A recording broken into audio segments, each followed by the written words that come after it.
दोस्तों, दुनिया की सबसे बड़ी सुपर पावर अमेरिका, जिसका मिलिट्री बजट $800 बिलियन से भी ज्यादा है।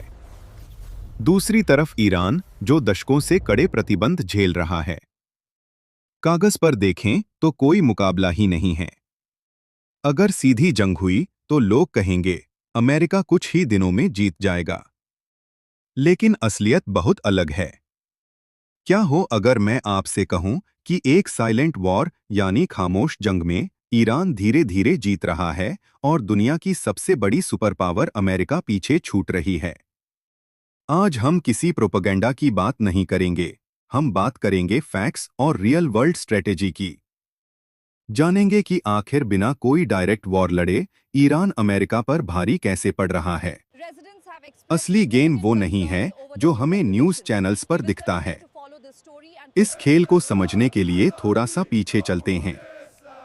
1979 की क्रांति के बाद से ही अमेरिका और ईरान कट्टर दुश्मन हैं। आज मिडिल ईस्ट में हर जगह तनाव है, लेकिन ईरान की सेना सीधे तौर पर कहीं नहीं लड़ रही। फिर भी अमेरिका परेशान है। कैसे? यहीं से शुरू होता है ईरान का मास्टर स्ट्रोक।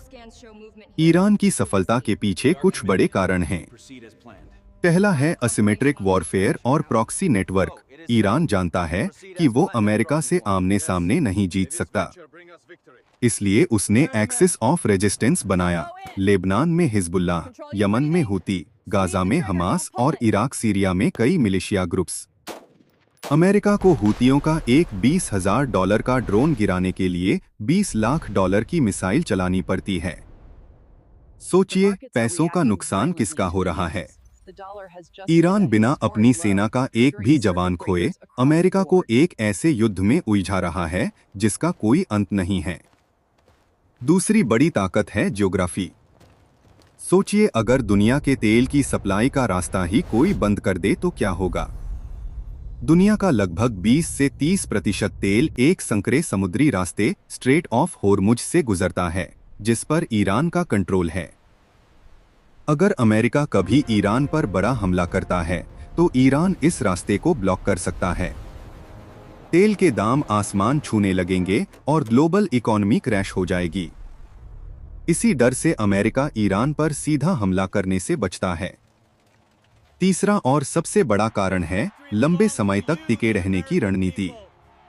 अमेरिका में सरकारें हर 4 साल में बदलती हैं, लेकिन ईरान का सिस्टम दशकों से एक ही विजन पर काम कर रहा है। इतने प्रतिबंधों के बाद भी ईरान टिका हुआ है, क्योंकि उसे पर्दे के पीछे से रूस और चीन का तगड़ा सपोर्ट मिल रहा है। चीन की बात करें तो उसने एक स्मार्ट तरीका निकाला है, घोस्ट फ्लीट्स यानी भूतिया जहाज। ये बड़े ऑयल टैंकर अपना ट्रैकिंग सिस्टम बंद करके छिपकर ईरान जाते हैं और तेल ले आते हैं। पेमेंट डॉलर में नहीं, बल्कि चीनी करेंसी या सामान के बदले होता है, जिससे ईरान की इकोनॉमी चलती रहती है। साथ ही चीन ईरान को सर्विलांस और ड्रोन टेक्नोलॉजी भी दे रहा है। और रूस का क्या रोल है? यूक्रेन युद्ध के बाद ईरान ने रूस को अपने सस्ते लेकिन खतरनाक शाहेद ड्रोन दिए। बदले में रूस ईरान को अपने खतरनाक Su-35 fighter jets, air defence system और साइबर सिक्योरिटी दे रहा है। यही वो जगह है जहां गेम बदल जाता है। हथियारों का ये सारा लेन देन कैस्पियन सागर के रास्ते होता है, जहां अमेरिका चाहकर भी कुछ ब्लॉक नहीं कर सकता। ईरान अब रूस और चीन के साथ एक ऐसा शैडो अलायंस बना चुका है जिसे हराना अमेरिका के लिए नामुमकिन सा होता जा रहा है। अब बात करते हैं अमेरिका की। अमेरिका बेबस क्यों है? पहली वजह है युद्ध की कीमत। अमेरिका ने पिछले 20 सालों में इराक और अफगानिस्तान में ट्रिलियंस डॉलर फूके हैं। आज अमेरिका पर $34 ट्रिलियन का कर्ज है और अमेरिकी जनता नया युद्ध बिल्कुल नहीं चाहती। दूसरी वजह है अमेरिका का एक साथ कई मोर्चों पर उलझना। आज अमेरिका को यूक्रेन में रूस को, ताइवान में चीन को और मिडिल ईस्ट में ईरान को रोकना है। वो हर जगह एक साथ पावर नहीं दिखा सकता और इसी बात का फायदा ईरान उठा रहा है। निष्कर्ष यही है कि आज की दुनिया में युद्ध सिर्फ हथियारों से नहीं, रणनीति, धैर्य और इकोनॉमी से जीते जाते हैं।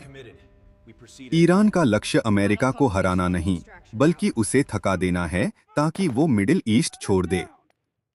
और अगर आप ध्यान से देखें तो धीरे धीरे ऐसा ही हो रहा है। अब मैं आपसे एक सवाल पूछना चाहता हूं। आपको क्या लगता है, क्या आने वाले 10 सालों में अमेरिका मिडिल ईस्ट पर अपना कंट्रोल खो देगा या कोई नया काउंटर प्लान लाएगा? अपना जवाब मुझे कमेंट्स में जरूर बताइएगा।